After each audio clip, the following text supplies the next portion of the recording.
Rabbil Alamin. Wassalatu wassalamu ala asyrafil mursalin Sayyidina Maulana Muhammadin wa ala alihi wa sahbihi asma'in nama ba'du. Yang sangat sakti wonten Abi Profesor Quraish Shihab, wonten Bu Aufa, Profesor Aufa, wonten semua orang-orang UGM, semua yang saya hormati, termasuk ini moderator nih Pak Munjid. Saya seperti yang dikatakan Bu Aufa, saya ini termasuk kiai yang nggak suka kalau ngisi acara dikasih judul, karena itu teror. Teror juga mendikte.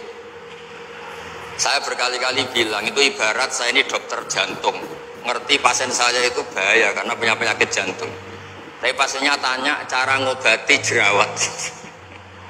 Jadi yang masalah serius yang saya tahu saya dokternya, tapi pasiennya yang nunjuk, Gus ini saya punya penyakit kulit, tolong obati. Padahal saya tahu penyakit beratnya itu apa?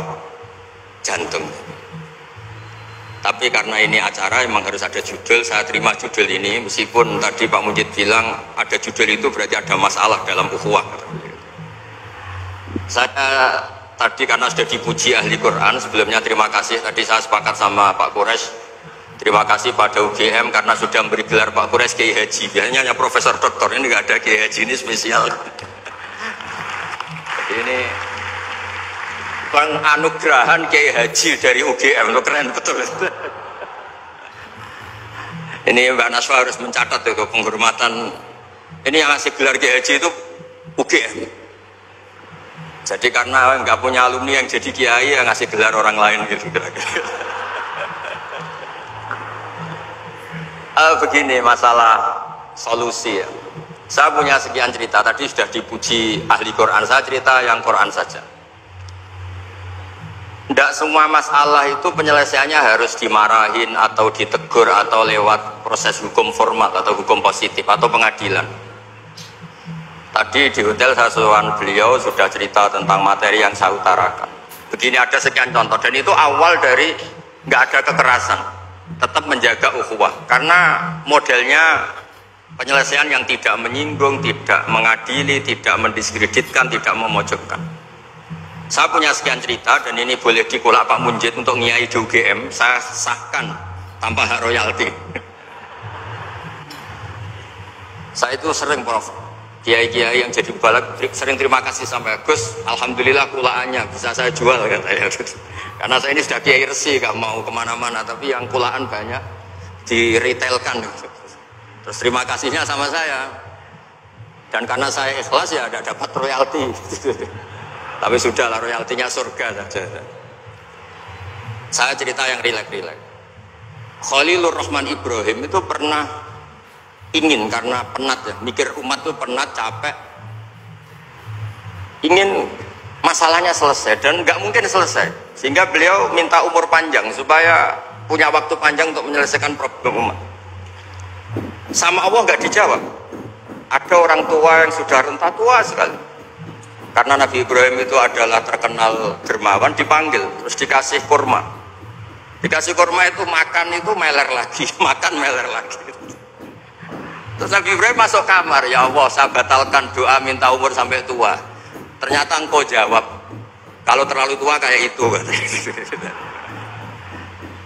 Terus kedua, Nabi Dawud. Ini cerita dulu ya, jangan ditiru. Saya ulang lagi, cerita dulu, jangan ditiru. Nabi Dawud itu terkenalnya ini. Itu punya istri itu 99, ini cerita dulu. Kalau sekarang maksimal 4 itu saja kalau berani. Kata orang Madura itu kalau ingin punya istri 2, 4 itu 1 tambah 1 sama dengan 0 Gus, karena semuanya lari. Tapi ketika melihat satu perempuan yang cantik, beliau ingin sekali. Ketika penasihatnya bilang, engkau sudah punya 99, tapi tidak ada yang kayak itu. Saya masih ingat sama Profesor Jenny ketika nerjemah Inna hadza akhi lahu tisuna najah itu. Saya tanya sama Prof Jenny, abangnya Bu Ovain, Pak Jenny kenapa masih ingin yang satu lagi padahal sudah punya 99? Kata Nabi Daud, tidak ada yang kayak itu. Terus saya guyon sama beliau, berani berargumentasi ini depan Bu Latifah, ya jangan, ini kata Nabi Daud, tidak kata saya. Singkat cerita terus Allah ternyata nggak negur Nabi Daud dengan apalagi mempermalukan, negur depan umum atau di medsos atau yang mempermalukan. Allah bikin drama. Yaitu ngutus 2 malaikat, Nabi Daud pas itu raja. 2 malaikat datang tergopoh-gopoh menunjukkan kalau sedang ada masalah yang serius, yang krusial. Nabi Daud sampai kaget. Fafazi aminhum, kaget betul Nabi Daud. Tahu-tahu ada orang di depannya terus tanya, kenapa kamu tergopoh-gopoh?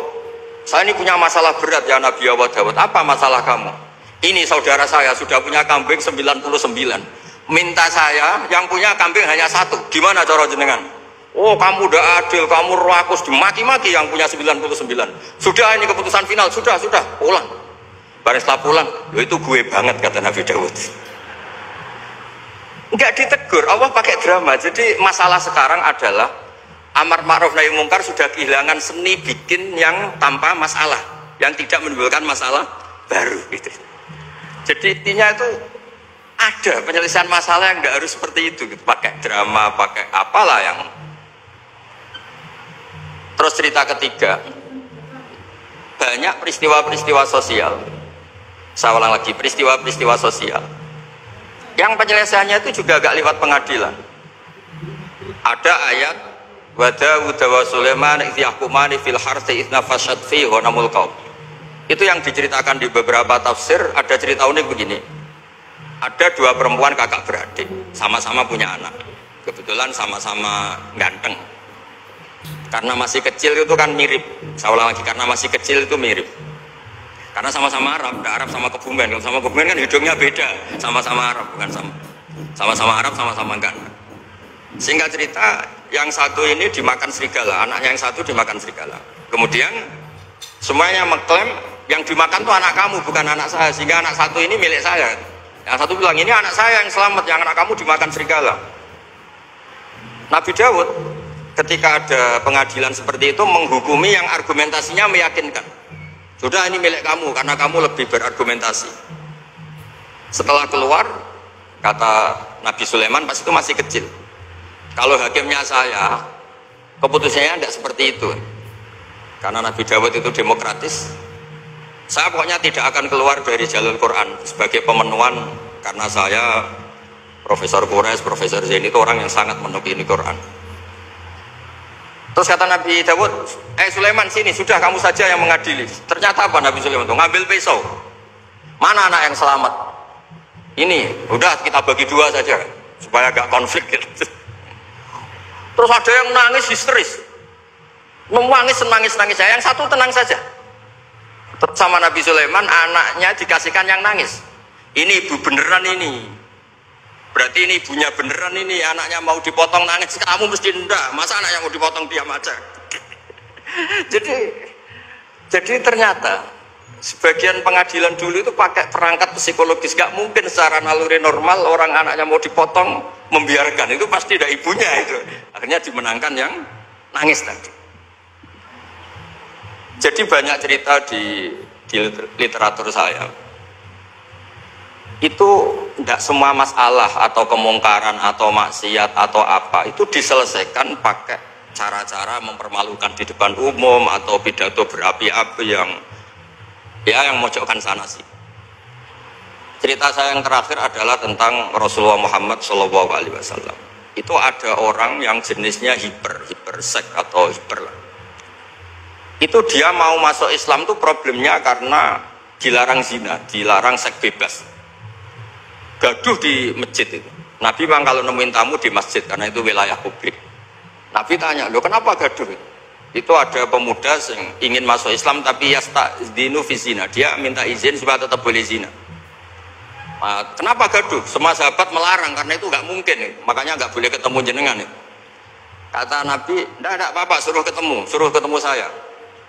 Setelah ketemu Rasulullah di depan beliau, apa betul kamu pemuda yang ingin masuk Islam tapi minta izin tetap boleh zina? Iya ya Rasulullah. Apa jawabannya Nabi itu unik. Atuhibbuhu li ummik, pertama. Kamu suka kalau ibu kamu profesinya seperti itu kemudian dinikmati hidung-hidung belang? Enggak Nabi. Kalau ada orang gitu sama ibu saya tak pukul ya. Atuhibbuhu li bintik, kamu suka punya putri yang jadi mainannya orang-orang hidung belang? Ya enggak Nabi. Atuhibbuhu li ammatik, kamu suka kalau itu terjadi di bule kamu? Sampai nyebut sekian orang-orang yang dicintai pemuda itu. Akhirnya pemuda itu, wawahi, demi Allah saya tidak pernah melihat sesuatu seburuk zina, seburuk itu. Dan demi Allah saya tidak akan zina lagi. Jadi logikanya diset oleh Nabi, dan Nabi tidak ngancam neraka, tidak marah, tapi logikanya diatur. Itu pula yang sering digunakan di Quran, sering ada kata kul aro'aitum, ya kan banyak di Quran. Aro'aitum itu orang diajak berpikir bersama. Ya, jadi menjaga kemajmukan, menjaga ukhuwah itu dimulai dari cara menyelesaikan. Tidak semuanya harus pakai marah-marah, pakai apa. Dimulai dari Allah sendiri dalam banyak cerita di Quran, di hadis itu suka hal-hal yang kecil, yang keseharian. Makanya dulu itu kalau ulama ditanya, saya ini tidak punya uang padahal ingin makan enak. Ij'al idama ka'al ju'a. Ya, lauk paling enak itu satu, yaitu lapar. Kalau kita puasa, makan apa saja enak karena lapar. Orang sudah lupa, ngiranya makan enak itu kalau menunya atau lauknya sesuai selera, itu keliru. Ij'al idama ka'al ju'. Jadikan lauk terbaik adalah lapar. Wah, kita mau tidur gak enak gini-gini, ingin cari tempat yang enak. Ya, makanya Kiai kuno kalau nasihati anak-anaknya, kamu kalau ngaji makan yang enak, tidur yang enak. Maknanya jangan tidur kalau gak ngantuk banget, jangan makan kalau tidak lapar banget. Itu pasti semuanya menjadi. Nah, orang sudah melupakan kearifan-kearifan begitu, sehingga solusi-solusi yang dibikin ini lompatannya malah kacau, karena sebetulnya itu ndak adatnya Allah. Terus yang terakhir, ini makalah yang saya bawa dari dalam. Ini mungkin nanti Pak Mujid bisa belajar. Bisa ya tadi, bisa dijual ini. Karena sekarang itu ngaji itu pokoknya keren lah sekarang. Ngaji sekarang itu fid dunya hasanah wa fil akhirati hasanah. Dulu ngaji itu hanya fil akhirati hasanah, enggak dapat apa-apa. Kalau sekarang itu fid dunya hasanah wa fil akhirati enggak jelas. Karena sudah dapat upah itu. Nah, ini cerita, ini di tafsir Qurtubi, nafsiri ayat la khaira fi katsirin min najwahum illa man amara bi shadaqatin. Ikutnya suratun Nisa, nanti bisa dicari di, ya kalau orang UGM mungkin di googling mungkin 114 ayatnya. Sistem di pengadilan Indonesia, misalnya ada orang sengketa, kadang-kadang dilaporkan ke polisi itu silakan selesaikan secara kekeluargaan. Itu ternyata ini di tafsir Qurtubi, di kitab saya baca teksnya supaya nanti ditafsir Pak Quraisy. Wa kataba Umaru ila Abi Musa al-Asy'ari radhiyallahu anhu qol rudda al-khusuma hatta yastalihu fa inna fasral qada'i yuristu bainahum ad-dhahain. Jadi kalau ada orang sengketa, silahkan kembalikan yang sengketa, kata Sayyidina Umar. Jangan-jangan mereka punya solusi kekeluargaan. Karena kalau diputuskan di pengadilan itu bisa yurisud dhahain, bisa melahirkan dendam, hasud, dengki. Tapi kalau mereka diselesaikan dengan logika mereka sendiri, dengan kearifan mereka sendiri, maka itu lebih baik. Ini juga yang dilupakan, setiap ada masalah itu dikasuskan di pengadilan. Padahal ini andaikan saya dalam posisi pengamat politik mungkin cerita, padahal bisa diselesaikan dijadikan menteri misalnya, tapi tidak ada, itu tidak wilayah saya. Tapi itu tidak wilayah saya. Andaikan saya datang sebagai pengamat politik mungkin contohnya itu, tapi saya tidak masuk wilayah itu. Cerita-cerita itu masyhur itu. Dulu ini cerita lagi ke Habib Quraisy di Habib Quraisy ya. Pernah ada orang itu saking solehnya beli tanah. Mestinya beli tanah seisinya, lala tanah itu emasnya banyak. Setelah itu orang itu bilang, saya ini hanya beli tanah kok isinya emas banyak, ini gimana? Bilang sama penjualnya. Penjualnya nggak mau, enggak, saya jual tanah seisinya, emas itu milik kamu, enggak, saya beli tanah kok dapat emas. Itu dulu penyelesaiannya bilang, kamu punya anak putri, kamu punya anak laki, ya sudah besanan saja biar gak kelio. Jadi dulu banyak cerita-cerita kearifan yang orang tuh udah harus rame-rame di pengadilan. Ya tadi andaikan saya politik, mungkin contohnya nggak usah di MK lah, dimenterikan gitu. Bisa andaikan saya politikus. Tapi tidak, itu tidak wilayah saya. Jadi di antara kebaikan Islam, benan nas, bukan benal muslimin, bukan benal muslim wal kafir. Benan nas. Kita rukun sesama non muslim itu juga ajaran Islam. La khaira fi katsirin min najwahum. Diskusi apapun tidak baik kecuali diskusi-diskusi yang menyuruh kebaikan, menyuruh sedekah, au islahim bainan nas, atau diskusi yang menjadikan kita baik-baik saja, hubungan kenegaraan, hubungan kebangsaan, hubungan kemanusiaan baik-baik saja. Ya, sekian mukadimah saya, nanti ditambahi Habib Quraisy, Profesor Quraisy. Sekian, dan saya ada salam dulu karena pasti provokatornya ini merovokasi lagi. Jadi kalau moderator itu kan bikin sesuatu indah, ini jadi tidak indah. Masa orang sesantun saya dibilang harimau, itu kan kacau. Itu nggak benar itu, karena kalau di Indonesia, oh ini negara nggak benar kayak hukum rimba, yang kuat menang, yang kuat itu kan harimau, wah jadi masalah kan. Tapi saya maafkan karena di dunia kiai ini masih mu'alaf latihannya. Saya alhamdulillah orang-orang UGM memang sering ketemu saya dulu zaman Pak Panut. Ini ke rumah saya ganggu ya berkali-kali. Jadi ya tidak apa-apa, silahkan salah karena Allah Maha Pemaaf. Monggo. Pakai ini mau Terima kasih.